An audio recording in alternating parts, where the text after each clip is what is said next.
तार साहब, एक बड़ी इम्पोर्टेंट डिप्लोमेटिक मूव हुई है और वो ये है कि भारत के जो मिनिस्टर फॉर एक्सटर्नल अफेयर्स हैं डॉक्टर जयशंकर, उनकी मुलाकात हुई है अमेरिकी secretary of state Antony Blinken और अमेरिका के जो नेशनल सिक्योरिटी एडवाइज़र हैं जैक सुलिवन।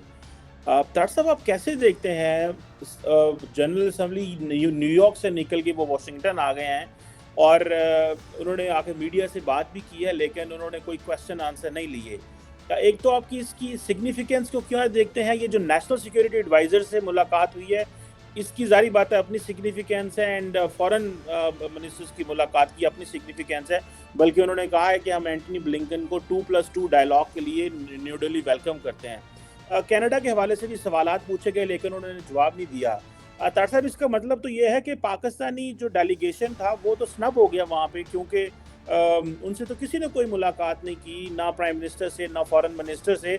लेकिन डॉक्टर जयशंकर को एक बड़ा एक्स्ट्रॉर्डिनरी डिप्लोमेटिक वेलकम दिया गया है वॉशिंगटन में। What do you make of that, sir?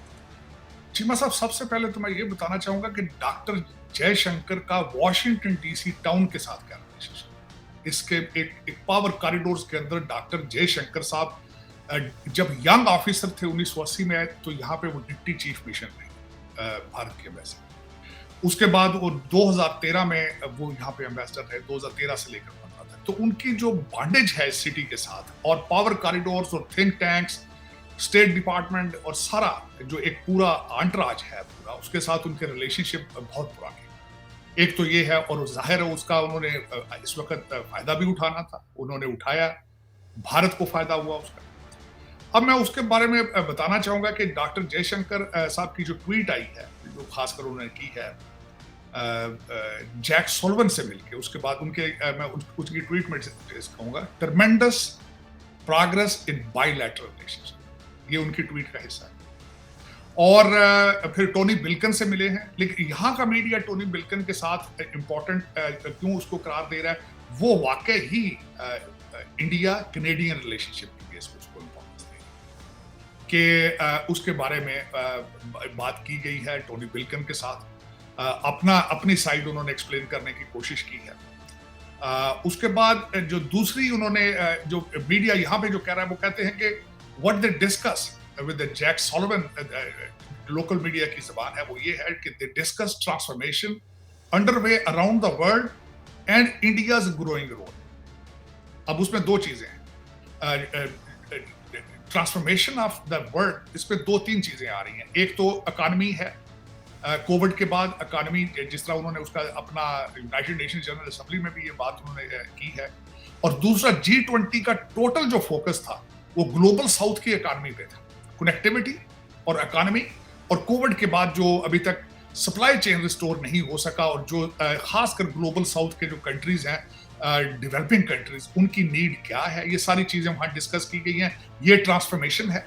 और भारत का रोल जो है, उन्होंने जो इसमें जो दूसरा भारत का रोल है वो बहुत कंप्रीहेंसिव रोल है मैं समझता हूँ। I2, U2, ब्रिक्स है, G20 है, G7 है, सारा इन अगर चीजों को देखा जाए। और फिर इस वक्त जो एक और G20 से बात सामने निकली है कि सिक्योरिटी काउंसिल में भारत की परमानेंट सीट, तो ये ग्रोइंग रोल है मैं समझता हूँ भारत का उस रीजन के अंदर। ये चीजें जब डिस्कस की हैं, और उसके बाद मैं यहाँ बताना चाहूंगा कि ये 3 महीने पहले, आज से 3 महीने पहले डॉक्टर जयशंकर यहाँ पे प्राइम मिनिस्टर मोदी साहब के साथ आए थे और एक वेरी सक्सेसफुल ट्रिप यहाँ से लेकर गए थे। मैं उसके बारे में थोड़ा सा बोलना चाहूंगा कि मोदी साहब जब न्यूयॉर्क से जब आए थे, पहुंचे थे वॉशिंगटन डीसी में, पहली मीटिंग में उन्होंने कहा था कि we will build a tunnel of intellect and youth in between India और अमेरिका। अब उसका आगाज तो हो चुका है, 20 यूनिवर्सिटीज का इल्हाक हो चुका है अमेरिकन यूनिवर्सिटी के साथ। उसके बाद जो H1B वीजा है उस पर कंडीशन खत्म कर दी गई है। भारतीय जो यहाँ वर्कर्स आते हैं उनकी मुल्क से बाहर जाने की कंडीशन खत्म कर दी गई। कल मैं हैरान हूँ, पिछले हफ्ते इंडियन इंस्टीट्यूट ऑफ टेक्नोलॉजी में जो अमेरिकन एम्बेसडर है उन्होंने जहाँ खिताब किया और उन्होंने कहा कि हमने जून से लेकर अगस्त तक 90,000 वीजे दिए स्टूडेंट्स को और विजिट वीजे। और उसमें उन्होंने ये भी बात की कि हमने विजिट वीजे का जो वेटिंग टाइम है खत्म करके 50% कर वहां पे। और मैं बताना चाहूंगा कि डिप्लोमेटिक इनके रिलेशनशिप कहां तक जा रहे हैं। अहमदाबाद और बंगलोर के अंदर नए कौंसिल जनरल बिल्ड किए जा रहे हैं। उसी के वाइस वर्सा अमेरिका के 2 शहरों को पिक करके वहां पे कौंसल जनरल बनाए जा रहे हैं। तो their diplomatic relationship and the bilateral relationship in between both these countries, they are at the highest possible position right now. अगर देखा जाए किसी और मुल्क के साथ मैं इतना रिसेप्शन या इतने रिलेशनशिप माजी में मैंने सिर्फ अमेरिका इजराइल के दरमियान देखे हैं, और उसके बाद मैं उसकी दूसरी मिसाल जो देख रहा हूँ that is in between India and USA. और उसके बाद मेरा ख्याल है इसका कंपैरिजन बहुत अजीब होगा पाकिस्तान से करना, क्योंकि केयर टेकर गवर्नमेंट का मैंने कल भी अर्ज की थी कि इखलाकी जवाज नहीं था कि आके यहाँ पे ट्रिप लगाते और लोगों से एक्सपेक्ट करते मीटिंग्स। जिस तरह मैंने कहा है कि जो caretaker government according to the constitution of Pakistan, उनका सिर्फ एक रोल होता है कि speedy election and fair election within 90 days. तो जब आपके पास कोई मैंडेट नहीं है, आप इलेक्टेड नहीं है, तो जो आपको दुनिया के लोग क्यों मिलेंगे? एक तो सबसे बड़ी वजह है। और उनका ट्रिप ऐसे ही होना था। उनको अगर इज्जत प्यारी होती तो वो शायद ये ट्रिप प्लान ही ना करते तो अच्छा था। मुल्क के लिए भी अच्छा होना था, उनके खुद अच्छा होना था, क्योंकि इससे पाकिस्तान की गुडविल जो है मजीद डैमेज हो, क्योंकि उन्होंने यहाँ आके ट्राइयां की हैं कई लोगों को मिलने की और किसी ने उनको नहीं मिले, क्योंकि पीपल नो इट कि व्हाट इज द पोजीशनिंग।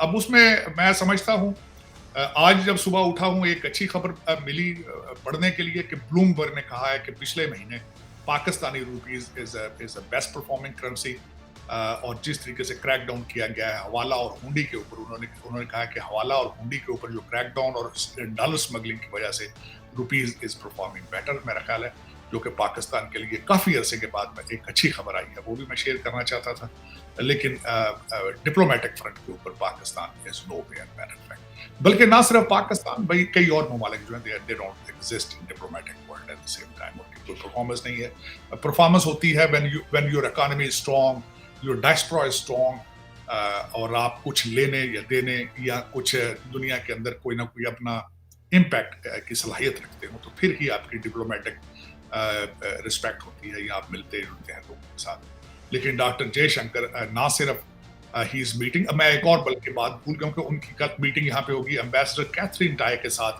जो कि यूएस ट्रेड रिप्रेजेंटेटिव हैं, उनके साथ उनकी मीटिंग होगी। उसके बाद वो इंडियन डायस्पोरा के साथ मिल रहे हैं। कल उनके शाम को कल उनका इवेंट है जो इंडियन डायस्पोरा है उनके साथ 200-250 लोगों का, उनकी कल शाम को डिनर है वहाँ पे। और जो कई इंडियन कम्युनिटी के लीडर्स हैं उनके साथ भी मुलाकातें उनकी हैं।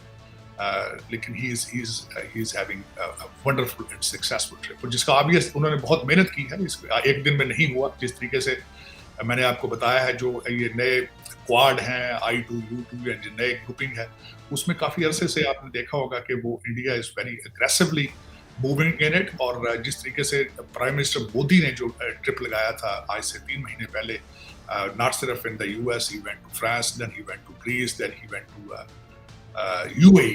तो उसमें जाके उन्होंने, जो मैं बल्कि भी फिंगर टिप्स पर गिन सकता हूँ, कि he not only promoted his currency, his diaspora, और उसके बाद जो सब अपना जो उनका नेटवर्किंग है, फाइनेंशियल नेटवर्किंग है उनकी, वो करते रहे हैं, सिस्टम्स को प्रमोट करते रहे हैं। उसके रिजल्ट जो आए आने वाले दिनों में आप देखेंगे कि बहुत दूर तक होंगे। मैं समझता हूँ यहाँ पे तो रिजल्ट आने शुरू हो चुके हैं। जिस तरह मैंने आपको कहा कि 90,000 visa has been issued to students. और मैं यहाँ पे ये भी बताना चाहूँगा कि जो एम्बेसडर साहब हैं अमेरिकन, उन्होंने इंडियन इंस्टीट्यूट ऑफ टेक्नोलॉजी में कहा था कि target is 1 billion in year 2023। तो आप देख सकते हैं कि they are touching the highest peaks of the diplomatic relationship. तार साहब ये बताएं कि ये इसको जरा एलैबोरेट करते हैं डिप्लोमेटिकली। पिछले 20 दिन में, अभी 20 दिन पहले तो ये सारी leadership, Jake Sullivan, Biden, Antony Blinken तो दिल्ली बैठे हुए थे। 20 दिन बाद जयशंकर आ गए, and then they are talking a lot. It means कि there is so much going on between, because American leadership ऐसे नहीं किसी को मिलते। वो जब तक देयर इज कोई लंबा एजेंडा ना हो, वो एमए मीटिंग्स नहीं करते, फोटोशूट नहीं वो कराते। डॉक्टर साहब, इसको आप कैसे देखते हैं? क्योंकि मैं देख रहा था कि ये जो ट्रूडो हैं, उन्होंने स्टेटमेंट दी है, कनाडा के प्राइम मिनिस्टर ने, कि हम ये समझते हैं कि एंटनी ब्लिंकन जो हैं वो ये मसला जयशंकर से रेज करेंगे। तो ये तो बहुत मैं समझता हूँ एज ए प्राइम मिनिस्टर, ये तो ऐसा ही है जैसे पाकिस्तान के अमेरिका को, यार हमारा मसला इंडिया से रेज करो, तो Canada is doing the same. कि हमारा मसला जो है वो इंडिया के साथ रेज़ करो। आप ये जो 2 हाई लेवल मुलाकातें होना, इसकी क्या सिग्निफिकेंस नज़र आती है? इसको ज़रा कैनेडियन लेंस से देखिएगा, कनाडा इंडिया जो डिप्लोमैटिक रॉ है उस लेंस से देखिएगा। It means Canada's case is wasted and gone, despite the fact कि जो अमेरिका का एम्बेसडर कनाडा में कह रहा है कि फाइव आइज इंटेलिजेंस ने ये इन्फॉर्मेशन दी है। आपको लगता है कि कनाडा का केस खराब हो गया the way Jaishankar has been received in Washington? नहीं, केस उनका कल वैसे ही सुबह खराब हो गया था कल, बल्कि परसों जब उनके स्पीकर ने रिजाइन किया, वो जो यूगोस्लाविया के जो हीरो थे 98 इयर्स ओल्ड, जब उनको उन्होंने इतनी ज्यादा रिसेप्शन दी थी, उससे केस खराब हुआ था। उसकी वजह ये है कि कल सारा दिन मैं जब वो डिजाइन दिया तो मैं कनेडियन मीडिया सारा वॉच करता रहा हूँ। अपोजिशन के एमपीज क्या स्पीचें करते रहे हैं, वो यही स्पीचें करते रहे हैं कि ये अपना होमवर्क किए बगैर आके असेंबली में इस तरह की स्टेटमेंट क्यों देते हैं। केस उसी से खराब हो चुका था। एकलव्य न्यूज इंडिया, अंतर्राष्ट्रीय खबरों का मंच।